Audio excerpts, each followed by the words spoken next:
Muy buenas tardes a todos los oyentes de la U90.4 FM Estéreo, la emisora de la Universidad Digital Francisco José de Caldas. Estamos dando comienzo a Facetas, programa que estamos emitiendo todos los lunes de 1:30 a 2:30 aquí por los 90.4 FM Estéreo.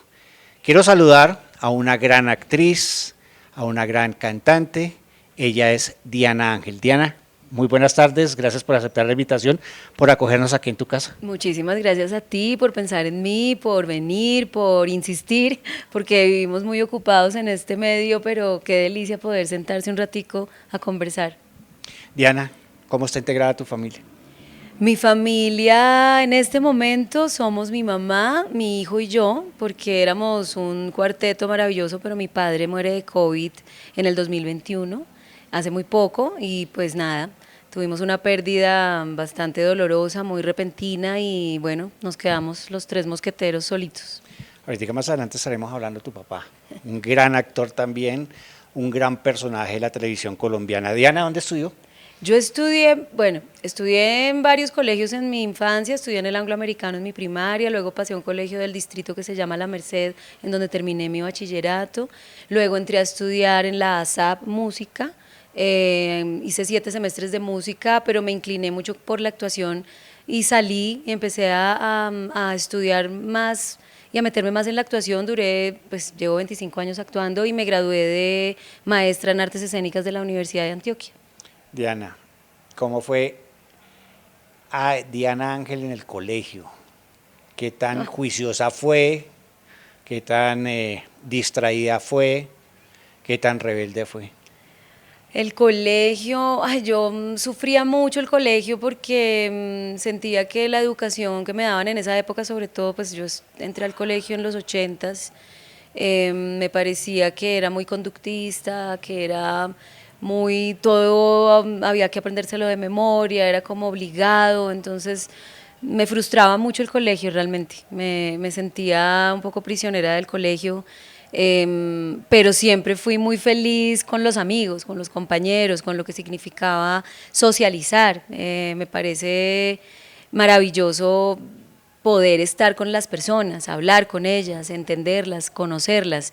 Entonces, digamos que esa parte de la socialización que existe en la escolaridad para mí era muy importante y fue muy importante en mi infancia y en mi adolescencia. Ay, pero sí, sufría mucho la academia, lo académico me torturaba un poco, pero nunca perdí ningún año, fui una estudiante regular, pasé todas mis materias, mi ICFES, todo, y bueno, logré salir del colegio. Bueno, ¿qué tanto influyó tu papá? De repente hay unas biografías que dicen que mi papá es Silvio, a veces que soy hermana de Gustavo, no, mi papá se llama Oscar Iván Ángel Ángel Ángel, él era Sí. un arquitecto maravilloso que influyó en todo en mi vida, en todo, porque mi papá fue un ser humano brillante, muy inteligente, maestro de universidad, Premio Nacional Corona a la Arquitectura. Fue un arquitecto, fue un revolucionario, fue un sindicalista muy importante para Colombia y digamos para los que saben del sindicalismo colombiano. Entonces la muerte de mi papá fue realmente una pérdida muy grande tanto para la academia como para la lucha política, y mi papá fue toda mi influencia ideológica, cultural, emocional, intelectual. En esta casa se oyó buena música desde siempre, se leyeron libros desde siempre, la biblioteca no nos cabe. De hecho, la Universidad del Norte en Barranquilla tiene una biblioteca con su nombre y con sus 300 o más libros de arquitectura que se le donaron cuando mi padre muere. En fin, o sea, mi papá pues fue mi vida y lastimosamente llegó esa pandemia en un momento en el que pues nadie se lo esperaba y se lo lleva. En 15 días mi padre muere por COVID. ¿Tu mamá? Mi mamá también es una mujer maravillosa que acompañó a mi padre en todas sus luchas también. Mi papá fue un hombre que amenazaron de muerte en los 90s. Ellos tuvieron que salir exiliados para la Argentina. Mi mamá lo acompañó 54 años de su vida, o sea, estuvieron juntos desde que ella tenía 14. También una revolucionaria, una mujer con unas ideas divinas, maestra, profesora de la pedagógica, se gradúa de la pedagógica, también estudió filosofía y letras en la Nacional, idiomas en la Nacional. Bueno, aquí se la pasan estudiando, no sé cómo lo aguantaban tanto. Yo era la más vaga de la casa. ¿Y por qué ese referente hacia la música, hacia la actuación? ¿Cómo llega Diana Ángel a eso? Es muy raro porque en realidad nadie en mi casa, ni por parte de papá ni por parte de mamá, son artistas, digamos, de ese tipo al que uno está acostumbrado a ver, un pintor, un cantante, un fotógrafo, no, ninguno. En realidad nadie hacía arte de esa manera, pero creo que la arquitectura tiene una tinta y una manera de abordarse que es muy artística. Para ser un buen arquitecto hay que saber mucho de arte, muchísimo. Mi papá era una persona muy inquieta frente a la pintura, frente a la música, con muy buen gusto. Frente a todas las ciencias también, ¿no? La astronomía, la física. Cuando días antes de morir estaba obsesionado con leer a Einstein y entender la relatividad y todas esas cosas. Era bastante inquieto y muy ñoño, creo yo también, pero era un gran intelectual. Pero esa parte artística yo creo que viene de ahí, viene de haberme enseñado buena música, de haberme puesto a escucharla, de haberme llevado a ver exposiciones, a ver conciertos desde muy pequeñita. Él me contaba que me llevaban con mi mamá a ver a la Filarmónica, a escucharle. Yo desde muy chiquita me quedaba como quietecita, o sea, pensaban que yo iba a interrumpir el concierto y yo me quedaba quieta y no dejaba pasar mucho, no pasaba un ruidito conmigo. Entonces siento que eso viene de ahí. Y también creo que yo traía un talento natural para la música y para las artes escénicas que pues se fue desarrollando, ¿no? No, pero nadie, ¿sabes? En mi casa nadie es actor, no es cantante, ni nada. Y ese referente musical de Diana Ángel, ese referente actoral de Diana Ángel, ¿quién es? Difícil eso, tengo muchas influencias, ¿sabes? En mi casa se oyó mucho rock, por ejemplo, siempre, los Beatles estuvieron presentes, la Fania fue presente, que para mí son como los rockeros de la salsa, había mucha música clásica, mucho jazz, oía mucho pop, y obviamente yo crecí en los 80s, en donde el rock argentino fue una de mis grandes pasiones y de mis grandes influencias, y de hecho mi primer disco fue muy pop rock. Soy compositora, escribo balada, pop, rock, me gusta mucho. Y creo que las influencias venían de ahí, ¿no? De lo que se oía. Pero no sé, tengo muchas referencias, lo que te digo, el rock argentino últimamente se puso mucho de moda Fito Páez por la serie tal vez, Sí.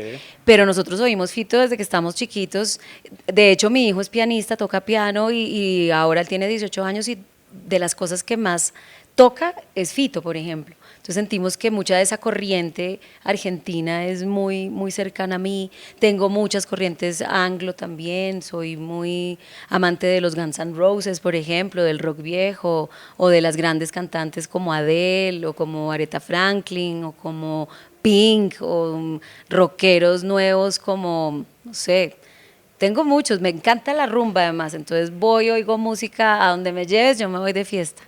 Concierto de conciertos. Lo viví cuando estaba chiquita. Mi papá, creo que es la única vez que mi papá me ha castigado porque me dijo que volviera temprano y yo llegué como a las 7 de la mañana porque el último que tocó fue Miguel Mateos a las 5 de la mañana y eran las 7 y yo no llegaba, yo me había ido el día anterior como al mediodía, yo estaba muy chiquita, yo tenía como 16 años tal vez. Me encantó, concierto de conciertos, creo que fue lo que hizo que yo me volviera amante de los conciertos. Trato de ir a todo lo que puedo, no me los pierdo, me encanta. Incluso a veces voy a ver cosas que pienso que hay que ver solamente como por entender el espectáculo. Por ejemplo, fui a ver a Justin Bieber, por ejemplo, que no soy tan fanática, pero yo entendía que la nueva generación era esa y que había que verlos, así como también fui a ver Kiss, así como también he ido a ver a los Coldplay, así como también he ido últimamente a ver a Fito, a Rubén Blades, bueno, he ido a infinidad de conciertos, creo que soy una gran fanática de la música en vivo. ¿Cuándo fue esa primera vez que se subió Diana Ángel a un escenario a cantar? Uy, no lo sé. Bueno, no, tal vez sí, porque, bueno, mis papás son ateos, era mi padre ya, pero el único lugar en el que yo podía cantar pequeña, como de unos 14 años, era en la iglesia del barrio. Entonces creo que ese fue mi primer escenario. Ensayábamos entre semana y el domingo era como un gran show ir a cantar a la misa del domingo.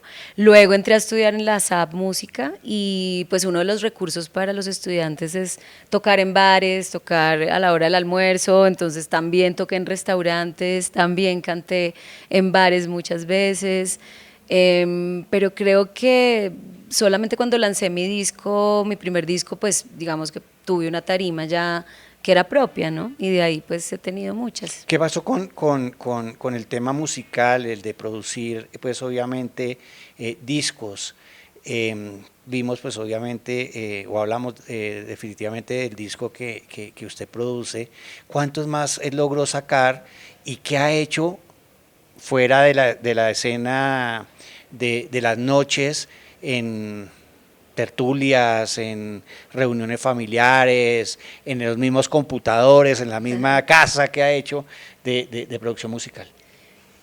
Bueno, tienes toda la razón, hacer un disco ya es bastante difícil. En el momento en el que yo hice mi primer disco con Juan Gabriel Turbay, pues era un momento en el que uno tenía que contratar un gran estudio, unos músicos, un productor. Ahora todo se hace desde un computador en una casa, cosa que me parece fantástico porque también la gente puede mostrar de una manera más fácil su talento, porque es que era imposible, eran costos altísimos, pagar un estudio costaba muchos millones, pagarle a los músicos, las horas de grabación, el productor, en fin, ahora todo se ha facilitado más y creo que es maravilloso para la gente y para los chicos y para todos los que quieran mostrar su talento, me encanta. Para mí fue un poco más complejo producir después un disco completo porque yo tuve como un limbo en el 2008, 2009, en donde todo en ese momento se empieza a producir de esa manera, cuando estábamos como terminando los últimos discos completos, pero creo que igual románticamente se pueden seguir haciendo. Yo empecé después a producir canciones sueltas, también como todo el mundo, a hacer sencillos. En este momento estoy produciendo un disco nuevo con Juan Gabriel Turbay también, en el que tenemos ese sueño de poderlo hacer otra vez completo como hicimos el primero, igual, con tiempo, con paciencia, sentados a componer, nos sentamos horas enteras a escribir, ya tenemos 3 canciones de 8 que queremos inscribir a los Grammy, pero digamos que sí es una tarea que se ha vuelto para mí como, pues como una constante, pero que la gente no ve tan constante porque no tengo esa inmediatez. Me demoro. Entonces, por ejemplo, hicimos sí, una colaboración con César Mora, con una canción de él que se llama Canela, y eso fue realmente algo que no nos esperábamos. Tenemos más de 25 millones de reproducciones, y eso de alguna manera también inspira a poder seguir, ¿no? Y a decir, la gente tiene un nicho ahí con uno que no se le olvida que uno está ahí haciendo cosas. Entonces ya esperábamos con Juan Gabriel otra vez pronto sacar ese disco porque también llevamos como un año en esas. Género. Uy, aquí estamos bien raros porque nos fuimos como muy hacia los 70s, aprovechando también una coyuntura que tengo con un show que hago hace 7 años que se llama Mujeres a la Plancha. Mujeres a la Plancha nace de esa música que llamamos en Colombia de plancha, porque ni en México ni en ninguna parte conocen ese término, solo nosotros.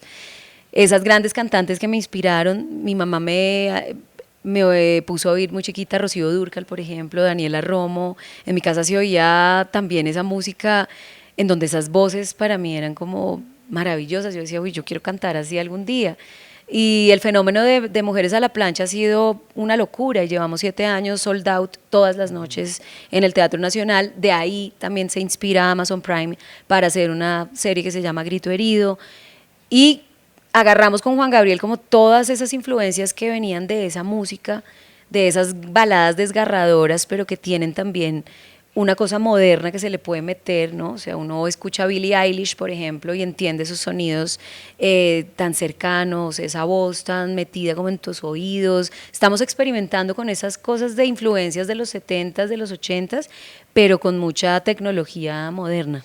Y el tema de su paso por la SAP, hablemos un poquito. Universidad, estudiar música, ¿sí es importante estudiar música?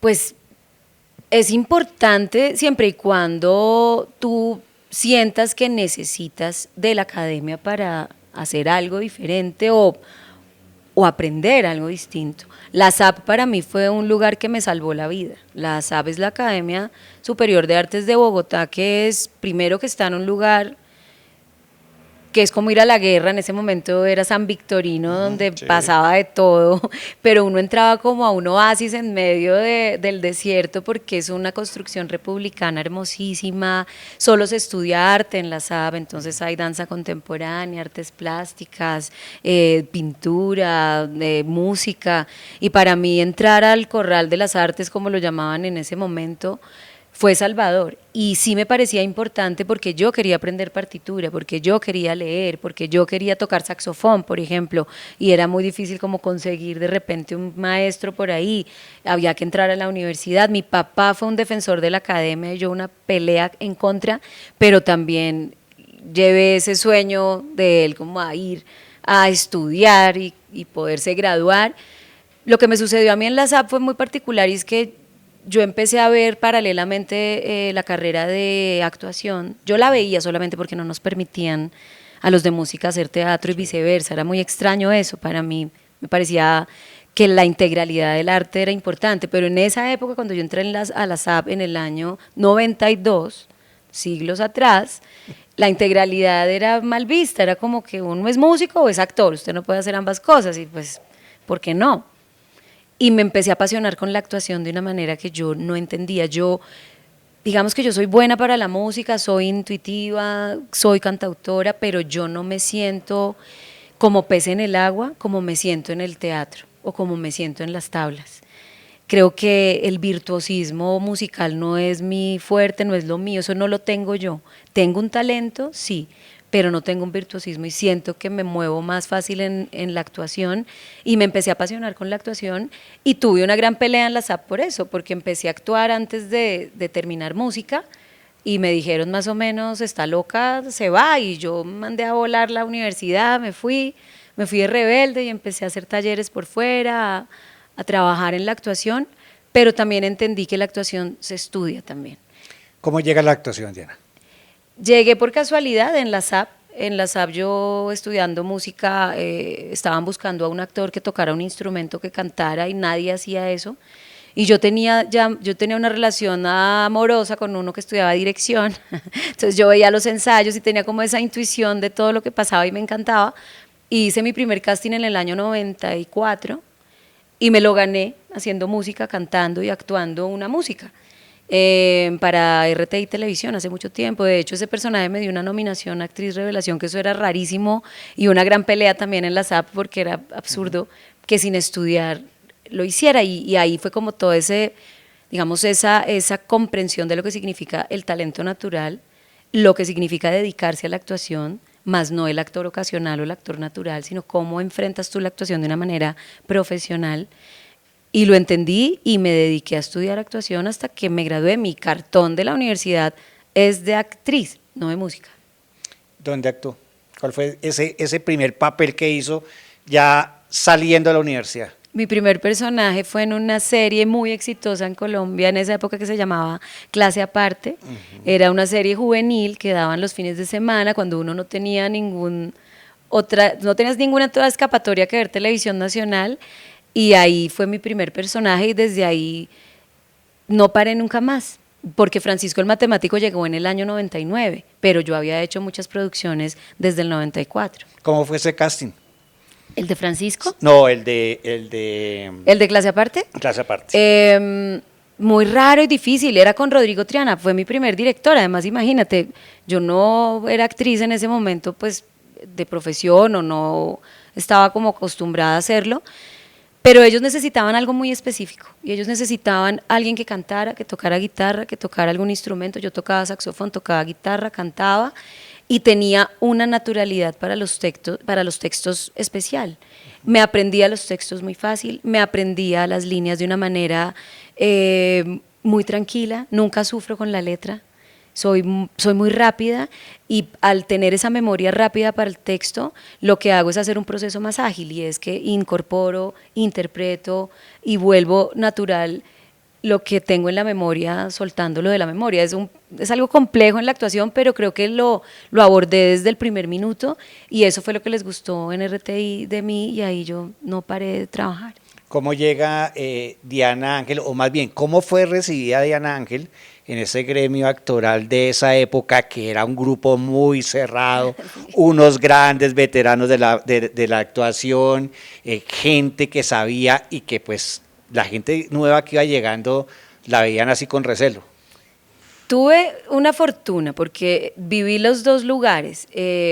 Clase Aparte era una serie de jóvenes y esos jóvenes eran muy bellos y muy contemporáneos a mí y muy amorosos y receptivos. Conocí ahí a Roberto Cano, a Susana Torres, a Sandra Reyes, a Naren Daryanani, a Tania Robledo, bueno, a Rodrigo Triana, gente maravillosa, y también había papás de ellos, ¿no? Entonces los papás eran Gerardo Calero, bueno, no recuerdo cuántos había ahí, pero eran una cantidad, entonces era como ese balance entre los veteranos y los jóvenes trabajando, que fue muy lindo. Pero en el 97 me acuerdo que hice una novela con Vicky Hernández, la señora actriz Vicky, que también era súper brava. Digamos, Vicky tenía una templanza y la sigue teniendo muy fuerte y un recelo frente a lo nuevo, porque tiene razón, a veces uno como que los jóvenes a veces tendemos a pasar por encima de la experiencia y no debe ser así. Usted, de joven actor, debe saber con quién está sentado al lado, cuál es ese camino que se ha recorrido, para las luchas que se han batallado. Todo lo que significa la actuación en Colombia viene rodeada no solamente de la fama y de la frivolidad, sino que para ser actor en Colombia durante estos últimos 50 o 60 años ha pasado muchas cosas. Y conocí a Vicky, que al principio estaba muy reacia y después me amó. Teresita Gutiérrez me amó, Julito Medina. Yo era una niña como con muchas ganas de aprender y muy responsable. Soy muy disciplinada. Y al ser disciplinado en la actuación, sobre todo a mi edad, en ese momento, era muy importante para ellos, porque a pesar de que fueron locos, rumberos, lo que sea, uno tenía que llegar al set con su letra aprendida, absolutamente seguro de lo que estaba haciendo, y no podías hacer perder tiempo, ni que se repitiera, nada. Entonces yo era una alumna muy juiciosa y ellos fueron mis maestros también. Nos encerraron en Barichara, Santander, imagínate, un año. Y yo conviviendo con esos seres humanos tan espectaculares, en donde vi morir a Maguso, por ejemplo, que era una gran actriz colombiana, murió en nuestra grabación. Teresita, Vicky, Gustavo Angarita, bueno, o sea, eran una cantidad de eminencias que se convirtieron en mis papás actorales y en mis amigos. El gran referente para mí de Diana Ángel es Francisco el Matemático. No sé si para usted Francisco Mogoya ya es un pasado o es siempre un presente, porque hay actores que no aceptan ya esos personajes de ya pase la hoja y no me hable de ellos, que yo ya lo dejé atrás. Para Diana Ángel, Mogoya, Para mí la Francisco. Mogoya y Gabriela seguirán siendo parte de mi vida y presentes, porque además, uno, no lo han dejado de repetir en 20 años. Por lo tanto, las generaciones se han ido dando cuenta de unas cosas que veían las tías, los papás ahora. O sea, mi mamá, yo llego a veces los fines de semana y en la televisión de la cocina me veo. Digo, ¿tú qué estás viendo? Francisco es Matemático. ¿Por qué? Son las 6 de la tarde. Lo dan todos los fines de semana. Hoy 2023, o sea, es absurdo. Y la gente me reconoce mucho por ese personaje y yo lo amo. Hay cuentas de Instagram de fanáticos de Francisco que montan y montan escenas, que en estos días yo hablaba con Jack Tukmanian, que es uno de mis compañeros de Francisco, y yo le decía, ¿en qué momento hicimos eso? O sea, no tenemos ni siquiera memoria, ni corporal, ni física, ni mental, de que hicimos eso. Borrados, pero como si vivieran en otra dimensión, maravillosos. Yo siento que esos personajes que logran trascender, ese personaje me dio una India Catalina, por ejemplo. Sí. Entonces yo no tengo sino agradecimiento por Gabriela Chávez. Me dio 2 TV y novelas, me dio un reconocimiento como actriz muy importante. Siento que después de Gabriela me pasó algo bonito, que fue La hija del mariachi, que La hija del mariachi también no dejan de repetirla, y fue un personaje también muy chévere, en el que también hay otra corriente que me reconoce mucho, y hay cuentas y fanáticos de La hija del mariachi por Leticia. Entonces, como que en ese momento uno dice, logré romper de alguna manera una cáscara que había ahí tan fuerte con Gabriela para poder hacer Leticia y poder entender que sí puedo hacer muchísimos más personajes. Entonces, cada personaje que me llega a las manos y a la vida lo agradezco y también se lo agradezco a Gabriela porque de ahí partió todo también de alguna manera. Pero ¿cómo llega a Francisco el Matemático? Porque ahí nos encontramos con la nueva generación de actores salen de Francisco el Matemático. También yo creo que es una coyuntura en mi vida. Yo hice clase aparte, luego de clase aparte entré a finalizar de pies a cabeza, fui como una última generación de pies a cabeza y yo ya me había hecho muy amiga de muchos de ellos. De hecho, esa novela que te digo de Prisioneros del Amor con Vicky y con ellos, ahí conocí a Verónica Orozco. A Vero la llevan a trabajar a esa novela, nos encierran en Barichara y éramos las únicas dos chiquitas de la serie, de la novela, y nos volvimos las mejores amigas de la vida, somos hermanas. Entonces yo empecé a conocer a todos. Casualmente, Tony Navia hizo un casting para Francisco el Matemático, en el que casualmente también Verónica iba a ser Gabriela. Verónica era la protagonista de esa serie.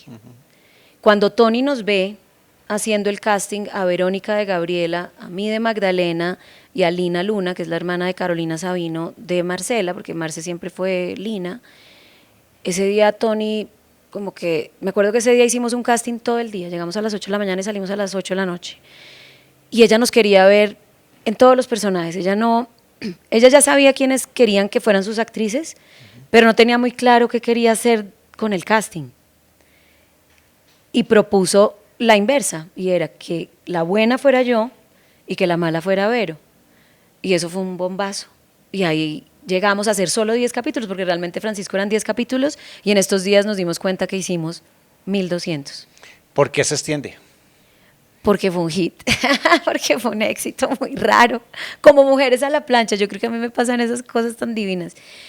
Francisco el Matemático fue una cosa sin pretensión realmente que hizo RCN conjunto con el Ministerio de Educación para plantearse un problema serio que estaban denunciando los maestros y era el abuso sexual de maestros a alumnas y que el abuso existía en los colegios distritales. Entonces se genera todo este fenómeno de estos 10 capítulos, que además era los sábados a las 8 de la noche cuando todos pensamos que eso no lo iba a ver nadie, pero resulta que el primer capítulo fue contundente y el primer capítulo fue tan contundente que RCN lo repitió y después de 10 capítulos decidieron hacer 10 más y luego hicimos 30 más y luego pasamos de los sábados a estar entre semana, media hora y después de media hora pasamos a estar una hora y esto fue como una avalancha que además también la gente le dice a uno, pero ¿por qué no se fueron de ahí? Se encasillaron, ¿no? Lo que pasa es que uno, conseguir trabajo estable de actor en Colombia y en el mundo creo, es dificilísimo. Este era un trabajo que convertía la actuación en un trabajo.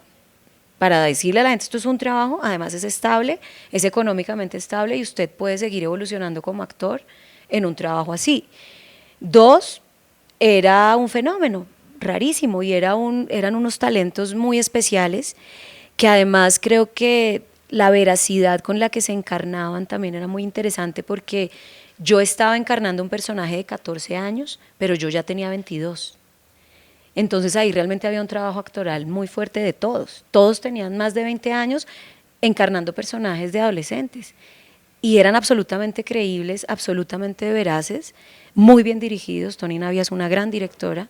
Entonces yo siento que esa base fue fundamental para entender que la actuación es una profesión muy interesante y que tiene que ser llevada con mucha responsabilidad y con mucha credibilidad. ¿Qué pasó en Diana Ángel entre Francisco el Matemático y Mujeres a la plancha en ese tiempo? ¿Qué hizo o qué ha hecho Diana Ángel? Bueno, mira, Francisco fue desde el 1990, yo cada vez que digo 1900 me suena por allá, la época de la conquista. En 1999 Francisco se acaba en el 2004. En el 2004 yo tengo una pausa de 2 años, decido, oye, tenemos un gato loco, no sé. En el año 2004 yo hago una pausa por 2 años, me caso, quedo embarazada de mi hijo Damián y quiero quedarme con él un buen tiempo. Y en el 2008 viene La hija del mariachi. En el 2008 llega La hija del mariachi Y después de La hija del mariachi empiezo a hacer muchas novelas, realmente hice Los protegidos, también hice Antagonista, protagonicé una novela que se llamaba Los graduados, hice una novela para Venevisión en Venezuela, pero hay una constante importante en mi carrera desde los 90 y fue el teatro. Yo no he parado de hacer teatro ningún año de mi vida, siempre he tenido 1 o 2 obras en cartelera.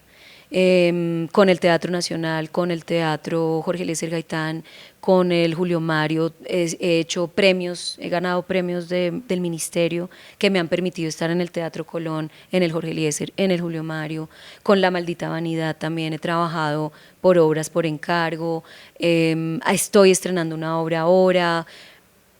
Acabé de hacer el año pasado El burgués gentilhombre para el Teatro Colón, en fin, creo que llevo 25 años sin parar de hacer teatro. Hubo una pausa muy grande en el audiovisual, hice algunas películas, pero no lo podría decir con certeza, pero digamos que yo lideré un sindicato de actores y en el momento en el que yo y muchos de nosotros lideramos este sindicato, el trabajo en el audiovisual se frenó un poco para nosotros. Es una cosa que hemos tratado de entender, si es un veto o si definitivamente es una lucha política difícil de llevar y que sencillamente dicen pues que se quede luchando por eso, pero acá no trabaja, qué sé yo, o sea, ha sido una lucha constante frente al audiovisual, pero también he trabajado con los canales aparte, no los grandes monopolios, he trabajado con el Canal 13, he trabajado con producciones independientes, no he parado de actuar en realidad. Hay gente que le dice, no, ay, pero no volví a salir en televisión, no volví a actuar, y yo digo, no, pues la verdad la televisión no es solamente el trabajo que hay mucho trabajo actoral y no he parado de actuar en 25 años. ¿Por qué defender a los actores? ¿Por qué el tema de entrar a esa parte, a esa zona oscura o gris, si usted me permite la expresión, en los medios tradicionales, que cuando llega una persona se encara a los medios o pide que le den lo que merece, lo vetan? Me parece primero absurdo el veto porque es digamos que una lucha colectiva, ¿no? Entonces que veten a solo uno cuando un colectivo entero está ya recibiendo estos beneficios es un poco absurdo. ¿Por qué defender a los actores? Pues tendría un par de respuestas. La primera, vengo de una familia absolutamente sindicalista, no en el mal, en esa palabra tan mala que la han estigmatizado, sino mi papá fue un sindicalista que luchó siempre por los derechos del trabajador. Entonces, para mí el trabajo es una herramienta fundamental de la sociedad y el trabajador tiene derechos. Y cuando yo empecé a notar que en mi trabajo se vulneraban muchos derechos, como los horarios, como estas jornadas que eran de 20, 22 horas, 18 horas, domingos, festivos. Yo veía a mi papá marchar el 1 de mayo, que era el Día Internacional del Trabajo, yo estaba grabando. Entonces, cuando yo empiezo a darme cuenta que se nos estaban vulnerando todos estos derechos, que además era increíble que los salarios no avanzaran, que, bueno, todo lo que tiene que ver con el tema laboral, nos pusimos la camiseta muchos por eso. De hecho, el detonante fue que, y creo que eso es bien importante contarlo, y es que el detonante fue que los canales, los grandes canales, en el 2016, creo que fue que arrancó el sindicato, iban a poner en el horario prime novelas extranjeras. Eso significaba que Sí, toda la estructura del trabajo colombiano y la base del trabajo colombiano en el audiovisual se iba a quedar desempleado, porque uno trabaja para el audiovisual en esos horarios. Entonces, si tú comprabas novelas extranjeras ya hechas, no había trabajo ni para el camarógrafo, ni para el sonidista, ni para el actor, ni para el libretista, ni para nadie. Y en ese momento nos paramos en la raya, unos 10 actores, encabezados por Santiago Alarcón, por Julio Correal, por el mismísimo Víctor Mayarino, estaba Ernesto Benjumea, Julián Arango, o sea, éramos muchos diciendo, esto va a estallar muy mal y hay que sentarse a hablar ya. Eso se desprende desde el audiovisual, pero empezamos a entender que hay muchísimas falencias a nivel actoral en Colombia, del teatro, para los cineastas, o sea, para todos. Entonces, crear este movimiento y el ACA fue muy importante. Acabamos de cumplir 8 años, duros, difíciles de trabajar, pero era necesario. ¿No pensó en algún momento, Diana, salir del país, ir a buscar otras posibilidades en otros países, en México, Estados Unidos? No, yo creo que todos los actores tienen como ese sueño de trabajar fuera y esto. Yo nunca me he sentido cómoda en otros países, he viajado, he salido, pero yo soy muy colombiana y me gusta mucho estar acá. Ahora, no digo que no me gustaría, seguramente salir, encontrar unas oportunidades fuera ya no es tan difícil, ¿sabes? En México se abren muchas puertas, en Estados Unidos hay muchas puertas. Lo que siento es que la cronología de mi vida no me lo permitió. Yo estaba en un momento de mi vida con un muy buen trabajo, con un muy buen auge, en un momento en el que yo vivía de la actuación en Colombia, en donde estaba muy tranquila, en donde se estaban exportando ya todas nuestras novelas y era muy posible que llegara esa oportunidad. Pero cuando yo arranco a hacer el sindicato también es otro tiempo, otro momento. Pero nunca he sentido como que qué tristeza no haberme ido. No, me parece fabuloso tener la oportunidad, ojalá llegara, pero no ha sido como una búsqueda. Conozco mujeres y amigas que son unas duras, unas berracas y lo han logrado porque además se lo han trabajado, se han ido a vivir allá. O sea, Carolina Gaitán es una de mis mejores amigas y Carolina se lo ha luchado desde chiquita y esa ha sido su visión, vivir en Los Ángeles, vivir en Estados Unidos, hacer su carrera, ya fue a los Óscar, o sea, ha hecho un montón de cosas, pero esas son unas visiones también laborales que yo de repente nunca como que las vi así. Ahora estando en Amazon Prime, que la ven a nivel mundial, digo, ay, qué chévere poder entender y llegan personas de fuera que te dicen, no te hemos visto allí, te hemos visto en otro país, y pueden llegar. Pero pues yo acababa de tener a mi hijo también, era como que el tiempo de la vida no me permitió también como de pronto irme. Tal vez si hubiera sido en otro momento, de pronto no viviría en Colombia, pero lo dudo mucho, soy demasiado colombiana. Mujeres a la plancha. Hablemos un poquito de Mujeres a la plancha. ¿Cómo llega esa idea? ¿Cómo llegan esas mujeres a llevar la música a un teatro, a llenar, como dice usted, todo el tiempo, ventas full? ¿Cómo llega Mujeres a la plancha? También por casualidad, el Teatro Nacional tenía libre un solo día, un viernes 1 de julio, en estos días cumplimos años, y nos llamaron a Verónica y a mí porque querían que hiciéramos como un concierto de música, estaban engüesados con un día, no tenían qué hacer y nosotras, no, pero eso no vamos a llenar a nadie, no vamos a llevar a nadie, no vamos a llenar ningún teatro, pues con nuestra música hay gente que nos conoce, pero nos toca hacer una promoción terrible, bueno. El caso fue que la directora comercial del Teatro Nacional, esa noche que tuvimos esa charla de no saber qué hacer ese día, se fue a un karaoke con las amigas y al otro día llegó diciendo, ya sé, vamos a montar música de plancha y todas esas canciones que cantamos en el karaoke ayer, montémoslas por un día. Teníamos un mes para eso. Se llama un director amigo del teatro, un director que ya había hecho musicales, llaman a otras 2 voces femeninas que se unen a este parche, somos 4, y montamos en un mes un show para un solo día. Y ese día montamos pues todos los hits, porque esa era la idea, montamos coreografías, nos vestimos, nos pusimos lentejuelas, nos pusieron luces, montamos Menudo, Daniela Romo, Ana Gabriel, Yuri, o sea, eso era una locura. Yo pensé que eso no iba a ir nadie. Lo promocionamos en nuestras propias redes, ni siquiera la gente sabía que eso existía. Y me pasó algo muy particular ese día. Yo iba manejando al mediodía ya para el teatro porque teníamos que hacer la prueba de sonido, todo lo demás para esa noche. Y una amiga me escribe y me dice, ay, acabo de llamar al teatro para conseguir boletas, quiero ir a verte y ya no hay. Le dije, ¿cómo se te ocurre que no va a haber? Ya te consigo las boletas. Llegué al teatro y ya no había. Era la 1 de la tarde y estaba agotado. Y yo no entendía en qué momento había pasado eso. El teatro menos.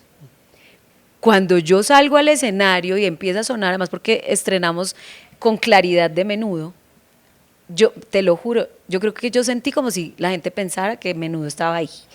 Ese teatro, ¡ay! Eso era una locura. Éramos Mayida Isa, Yolanda Rayo, Verónica y yo. Y esto era como, y nosotras hicimos una coreografía con todas las de la ley, o sea, estábamos empeliculadísimas. Y esto fue un hit. Ay, ¿qué hacemos? No podemos hacer nada con él, sí, tocarlo ahí.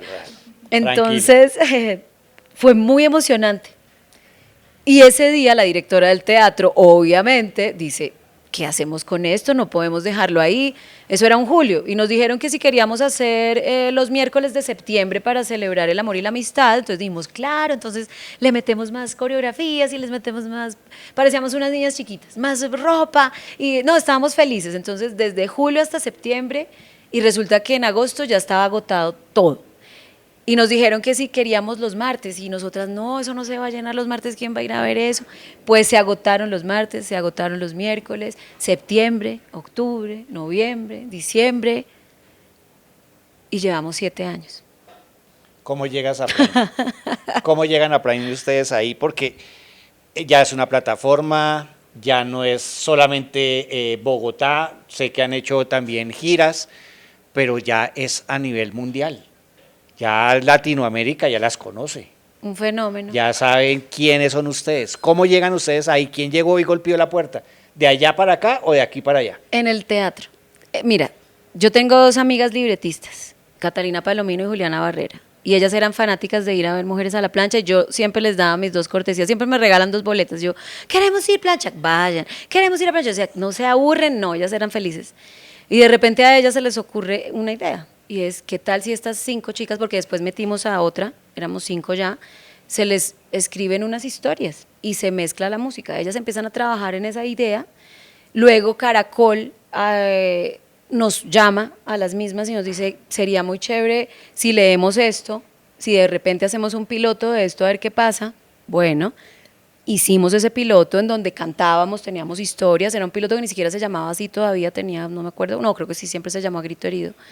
Y eso se quedó engavetado en un momento dado, llegó la pandemia, pasó el tiempo, no pasó nada, y lo que hizo Caracol fue que se lo propone a Prime, y Prime se enamora de la idea, y viene un proceso de casting nuevamente. Nosotras pensamos que íbamos a quedar las mismas porque ya habíamos hecho el piloto, pero no, eso volvió a pasar un montón de gente por ahí, y por cosas de la vida y de lo que tenía que pasar, pues nos quedamos 3 de 5, Vero, Yoli y yo. ¿Qué tan despechada, Diana? Uy, a toda. Vivo, yo no sé si es que eso es una manía del humano, estar triste, yo no sé, es como que somos muy despechados, las canciones de despecho son las que más pegan.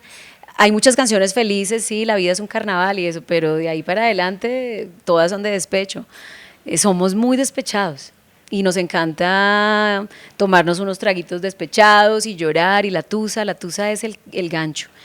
Yo no siento que sea de malas en el amor, he tenido muchos amores, grandes amores, largos amores, soy de novios largos, pero hay algo que siempre se fractura en mis relaciones y siempre termino en una tusa o le genero una tusa al otro, bueno, siempre el corazón roto está por ahí, pero de eso hay que sacar lo bueno y hay que escribir canciones y hay que seguir cantándole al amor. Las tablas, la televisión, el cine, ¿con qué se queda? Todo. Hay una cosa que siempre la digo y es que el actor es una herramienta y el actor aprende a circular en los lenguajes y a moverse en los lenguajes. El lenguaje del cine es muy distinto al lenguaje del teatro, el lenguaje de la televisión es diferente al del teatro y al del cine.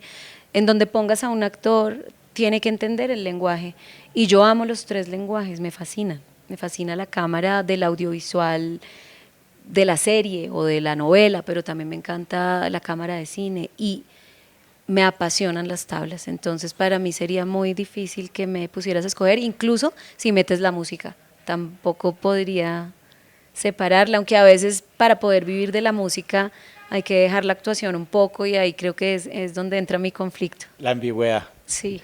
Ven, hablabas de India Catalina, TV y novelas, ¿qué tan importante es un premio de ese estilo para un actor? Yo siento que es muy importante porque es el reconocimiento al trabajo. Es muy posible que también haya que el ego esté ahí involucrado, porque también somos artistas que estamos acostumbrados al aplauso, digamos que a la crítica o a los halagos o a la crítica buena y a la mala también nos afecta.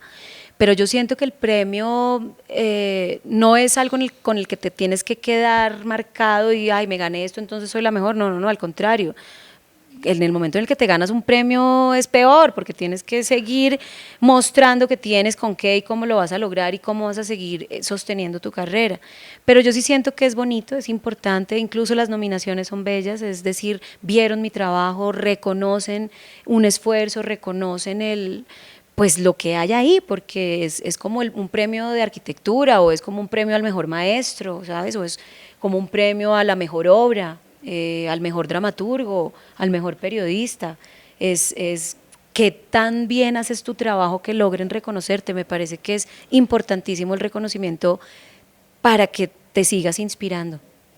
Volvamos un poquito al tema del sindicalismo, si me permite la expresión. Por supuesto, así se llama. La ley del actor, hablemos un poquito sobre eso, cómo está, cómo viene, si se ha dado o no se ha dado a medias. Ha sido muy difícil, es que el proceso político es muy duro aquí. La ley del actor duramos casi 6 años trabajándola, escribiéndola, mirando qué podíamos ceder, qué no podíamos ceder, cómo lográbamos poner de acuerdo a todo el mundo. Tuvimos peleas durísimas con el sector del cine, por ejemplo, porque el cine tiene géneros, digamos que tiene movimientos en donde se usa mucho el actor natural, cómo entra un actor natural en la ley del actor, es actor, no es actor, o sea, tuvimos discusiones eternas, pero logramos tener un texto importante. Ahora, ese texto importante está, tenemos ahí en el texto algo muy lindo que es como un censo, que es como una manera de cómo logramos contarnos como actores cuántos somos, cuántos realmente somos,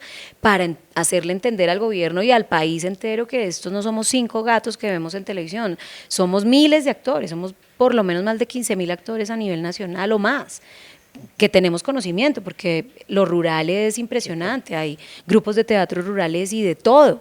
Entonces, ha sido un texto maravilloso, pero también ha sido muy difícil con los cambios de gobierno implementarlo, poderlo poner a andar. Entonces, ahí ya hemos ido paso a paso con las UTLs, con los senadores que llegan, con el gobierno que llega. O sea, eso es como, un tema de no acabar, como nuestra política y como todo lo que está pasando, que pareciera que Colombia tiene lo que merece. En este país todo es político. Sí. En este país todo es estar bien relacionado, lo dices, con el Congreso, con el mismo presidente. Usted votó por Petro. ¿Cómo ve a Petro? Mira, yo tengo un sentimiento muy extraño y lo hablo con mis consejeros. Mi consejero político era mi padre, pero ya no está. Entonces llamo a mis amigos más cercanos porque les digo, bueno, le apostamos a un cambio, le apostamos a esto, le apostamos a lo otro. A veces uno oye tanta maquinaria en contra, tanta falta de cooperación para poder gobernar, para ver si los cambios pueden funcionar. En estos días se tumbaron un montón de reformas, se tumbó hasta la ley que iba a legalizar la cannabis adulta, o sea, es como un retroceso muy fuerte, muchos detractores de la reforma laboral, obviamente los empresarios tienen unas ideas, los trabajadores tenemos otras, en fin. Yo lo que siento con Petro es que definitivamente tiene 4 años para hacer lo que pueda, lo que lo dejen. También he visto que se cometen errores como todo, pero tengo una conclusión y te la digo ya y la puedo rectificar y ratificar acá porque también la tuve con un amigo y era, qué difícil poner la cara por un político. Porque la gente cree que los actores somos brutos o somos unas fichas que nos pagan, que nos dan. En estos días me escribían algo como, ay, pues le robaron el piano que le regaló Petro por haber votado por él. No, yo ese piano lo compré con el sudor de mi frente. O sea, la gente dice cualquier cosa, a mí nunca me han pagado, yo no tengo en mi hoja de vida un puesto político, ni nada, ni una secretaría, ni nada. A mí no me interesa ser política, a mí me gusta mi posición política y la ejerzo desde mi sindicato y desde mi vida, pero yo no quiero entrar a la política, no me interesa. Pero sí te puedo decir que después de todo yo no quisiera ya apoyar a nadie de esa manera porque uno no logra entender este país tan violento, ¿por qué quiere seguir ser violento? ¿Por qué después de haber visto el reporte de la JEP seguimos recibiendo reportes de más desaparecidos, de más asesinatos, de más guerra, de no aceptaron el proceso de paz, entonces la gente se devuelve al campo a pelear con armas? O sea, Colombia es un país que yo no entiendo. Y yo creo que lo único que nos queda a nosotros es seguir siendo colombianos del corazón, desde el hogar, desde el trabajo, desde lo que yo puedo hacer como ciudadana, porque carajo, a veces creo que todos son iguales y que no pasa nada. Usted, los actores apoyaron en su gran mayoría al presidente Petro. El presidente Petro toma la decisión de nombrar a la maestra Patricia Ariza en el Ministerio de Cultura. Resulta que cuenta la maestra que cuando sale, que no tuvo la oportunidad de reunirse con el presidente Petro. ¿Cómo vio usted ese nombramiento y cómo vio la salida de ella? Eso fue rarísimo y de hecho creo que todavía seguimos sintiendo que fue extraño. A mí me pareció maravilloso que nombraran a Patricia, primero porque pues Patricia es una mujer que ha trabajado por el teatro de este país años y el teatro necesita tener una posición importante en las discusiones culturales, en el presupuesto, en todo, porque se convirtió en una industria del audiovisual, digamos, y donde queda de donde vino la corriente actoral en este país es netamente teatral. O sea, los actores más grandes que ha dado este país vienen del teatro y de hecho cuando apareció la televisión en Colombia ellos hacían televisión en vivo y en directo, que era como obras de teatro en vivo y en directo, solo que después empezó a evolucionar, ya lo sabemos, pero el teatro necesitaba una cabeza. A mí me pareció, a pesar de que Patricia también tiene unas ideas políticas fuertes, seguramente no se la lleva bien con otras, como todos los seres humanos, me pareció interesante y chévere que estuviera esa figura. Ella empieza a trabajar, de hecho yo me la encuentro mientras yo estaba montando el Burgués Gentilhombre para el Teatro Colón, ella va a la función, la saludamos, la felicitamos, estamos con ella y a los muy pocos días ya no está en el ministerio. Yo no tengo ni idea, la verdad es que yo no podría ni siquiera echarte un chisme porque no sé qué fue lo que pasó, todos quedamos como, pero ¿qué pasó? Después hay rumores, ¿no? Que no se entendieron, que la cosa no iba. Yo no sé, o sea, es que a mí me parece también que asumir un ministerio, pues hay que saber de muchas otras cosas, no solo de tu arte. Porque yo puedo entender la necesidad de los teatros y decir, no hay plata para hacer esta función, pero de ahí a echarme al hombro el Ministerio de Cultura, con todos los movimientos que hay, porque hay circo, teatro de sala, teatro de calle, o sea, esos son como 1000 vertientes, danza, no tengo ni idea. Yo creo que será también la peor ministra, de los 8 días me estarían votando, pudiendo ser una de las mejores, claro. Pero no entiendes cómo funciona, y ese funcionamiento es muy complejo. Entonces la salida de Patricia también fue muy extraña, no supe qué pasó y en este momento como que también ese ministerio está ahí sin tener una cabeza. Me he reunido, he estado en mesas últimamente, me han llamado, me parecen interesantes esas llamadas. Estuve en una mesa de trabajo con el Ministerio de Cultura y con el Ministerio del Trabajo, en donde nos sentamos a discutir cuáles son las condiciones laborales de los artistas en Colombia. Y en esa mesa había de todo. En esa mesa había publicistas, directores, libretistas, actores, maquilladores, técnicos, todos los que trabajamos, digamos, alrededor de esto. Y se han generado unas discusiones interesantes frente a las contrataciones, frente a la manera en la que te contratan, prestación de servicios, salarios, bueno, todas esas cosas. Y ha sido interesante sentarse a esas mesas, porque en esas mesas sí me gusta trabajar. Vamos a ver qué pasa. Yo trabajé con alguien del Ministerio de Cultura y del Trabajo, no era con los ministros, porque no sé en qué está la cosa, pero mientras la gente siga trabajando, por lo menos, hay que apoyar. El tema de Nórida Rodríguez en RTBC, ¿cómo lo ves? Nórida también me sorprendió mucho en realidad porque manejar un canal también es difícil, pero Nórida me imagino que en todos estos años haciendo Festiver al lado de Toto la ha vuelto una productora importante, una productora con mucha cancha, una mujer que ha liderado un festival durante muchos años y que seguramente también se va a enfrentar a unos retos en un canal. A mí lo que me gusta de estos nombres conocidos es que sé quiénes son, ¿no? Como personas que sé que llevan años y años y años trabajando en este medio y que muy posiblemente, y sé, tienen una visión interesante de lo que se puede hacer. De ahí a que se pueda ejecutar, que lo puedan hacer, pues hay un camino muy largo. Felicito a Nórida porque es mi amiga también entrañable, la quiero, fui más amiga de Toto que de Nórida en realidad, pero para mí fueron unos pioneros con ese festival de cine de Barichara, me pareció que se la echaron al hombro y que forjaron cosas interesantes. Vamos a ver, uno no puede juzgar el trabajo hasta que se termine. Por eso es que con lo de Petro, pues faltan 3 años, que llevemos uno que parecen 1000, pero pues vamos para adelante. O sea, yo he vivido en este país narcotráfico, guerrilla, secuestros a mi familia por la guerrilla, y yo no estoy en contra del proceso de paz. Tuvimos que vivir las bombas del narcotráfico. Cuando yo estaba chiquita vi matar a Pizarro, vi asesinar a Galán, vi asesinar a Bernardo Jaramillo Osa. Creo que lo he vivido todo desde que nací hasta el día de hoy. Por lo tanto, hemos estado peor. Estoy segura de que hemos estado peor y lo que necesitamos es echar para adelante, pero esa polarización de este país es muy difícil.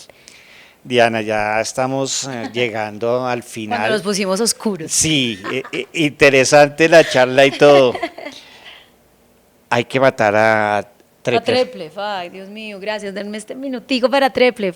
Mira, hay algo que es muy lindo para los actores de teatro y es enfrentar clásicos, y uno de los clásicos de la dramaturgia es La Gaviota de Chekhov.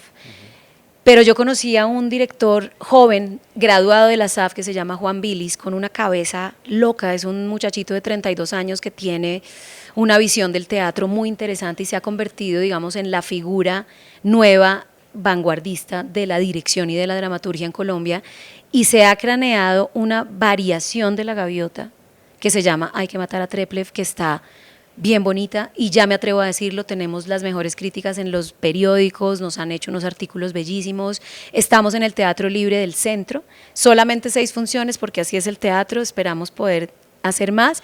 Este próximo 30 de junio, 1 y 2 de julio, ojalá no se la pierdan porque esperamos poderla hacer después, pero en este momento, en ese teatro particularmente, que es el Teatro Libre, que está cumpliendo 50 años de fundado, ver Hay que matar a Treplev, esa variación de La Gaviota de Chekhov ahí, les aseguro que va a ser fascinante. Diana, muchísimas gracias de verdad por estar aquí en la UD Estéreo, en la emisora de la Universidad y tal, por recibirnos en tu apartamento, Gracias por a esta visión que tenemos aquí, este edificio hermoso que tenemos al frente, la 26 de ahí para abajo. Lo que pasa es que Muchísimas hay gracias. contraluz y no pudimos Sí. mostrarles, pero tenemos a Colpatria, tenemos una esquina muy bella que es en honor a mi padre también, mi papá era arquitecto como te dije, y este es un edificio patrimonio arquitectónico, y nos dimos la pela con mi papá desde que desde el 99 para poderlo comprar, y lo compramos juntos, y este es como nuestro paraíso en medio de esta locura del centro bogotano. Hermoso, hermoso. Bienvenido siempre. Muchísimas gracias. Muchísimas gracias. Hasta aquí llegamos en Facetas. Hoy con Diana Ángel, una cantante, una actriz, una sindicalista, una política. Muchísimas gracias. Volvemos a encontrarnos en este programa de Facetas. Muchas gracias, chao.